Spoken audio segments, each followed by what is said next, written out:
ఏంటి దౌర్జన్యం? మరదే నాకు మండేది. నా మీదే పోలీస్ కంప్లైంట్ ఇచ్చావట అంటే ఒకేసారి లోపలేసేద్దామనా? First you get out from my house. వెళ్తాంలే, వచ్చిన పని అయ్యాక నువ్వు ఉండమన్నా ఉండవు. మనలో మనకెందుకు గానీ ఒక అండర్స్టాండింగ్ వద్దాం. ఏంటని అడగవే. నేను నీతో చేతులు కలపను.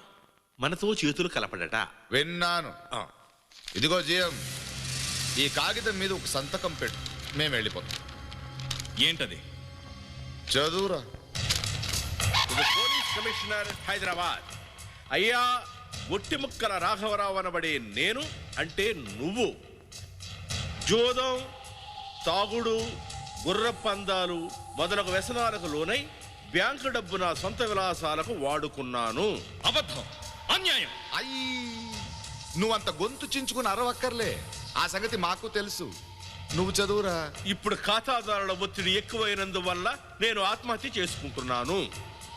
నేను మోసం చేసిన ప్రజలకి, చైర్మన్ గారికి క్షమాపణలు చెప్పుకుంటున్నాను. ఇట్లు గొట్టిముక్కల రాఘవరావు. విన్నావుగా, సంతకం పెట్టు. పెట్టను. రోయ్, పెట్టకపోతే అందరూ పోతారు రోయ్. చూడక్కడ.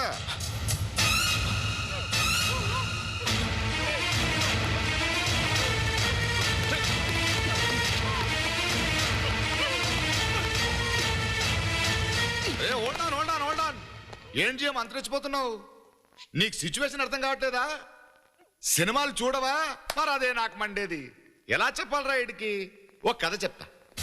మాయల ఫకీరు ప్రాణం 7 సముద్రాల అవతల ఒక చిలకలు ఉన్నట్టు నీ మొత్తం ఫ్యామిలీ ప్రాణం నువ్వు పెట్టే సంతకంలో ఉంది. అర్థమైందా? సంతకం పెట్టు. నో.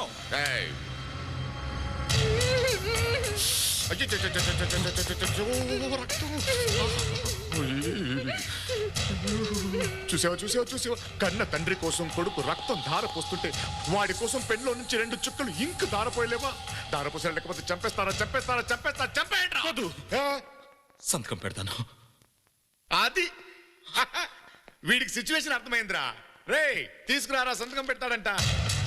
ఇదిగో ఇక్కడ సంతకం పెట్టు. రే, వదిలేయండి.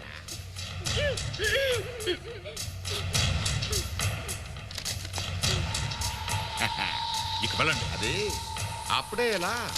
ఇందులో రాజు నిజమవ్వాలిగా, లేకపోతే ఈ పేపర్కి వాల్యూ ఉండదు. నువ్వు చావాలి.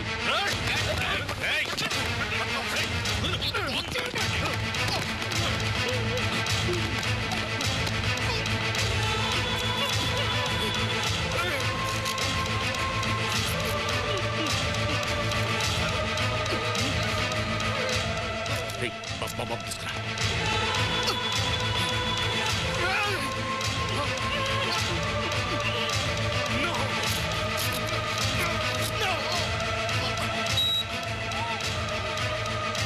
వెళ్ళండి. ఇదిగో 30 క్షణాలున్నాయి. నువ్వు ఒక్కడివే పోతావో, ఫ్యామిలీతో కలిసిపోతావో నువ్వే డిసైడ్ చేసుకో. సీత, బినామీ పేర్లతో ఎవరెవరికి ఎంత ఇచ్చారు ఆ డీటెయిల్స్ అని ఆ ఫైల్లో ఉన్నాయి. ప్రతి పైసా డిపాజిటర్లకి చేరేలా చూడమని నా మాటగా చంటికి చెప్పు.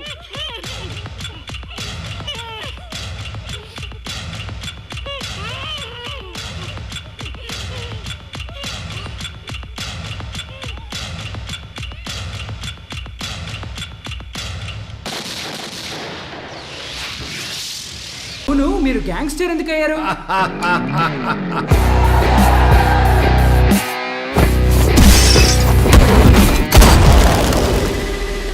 ఎవడ్రా కబాలి? పిలవండి రావండి. తెలుగు చిత్రాల్లో ఇక్కడ ఘాటు పెట్టుకుని మీసాలు మీద తిప్పుకొని లొంగి కట్టుకుని పాత విలను ఏ కబాలి అని పిలవగానే ఒంగుని వినయంగా ఎస్ బాస్ అని నిలబడతాడే ఆ కబాలి అనుకున్నారా? కబాలి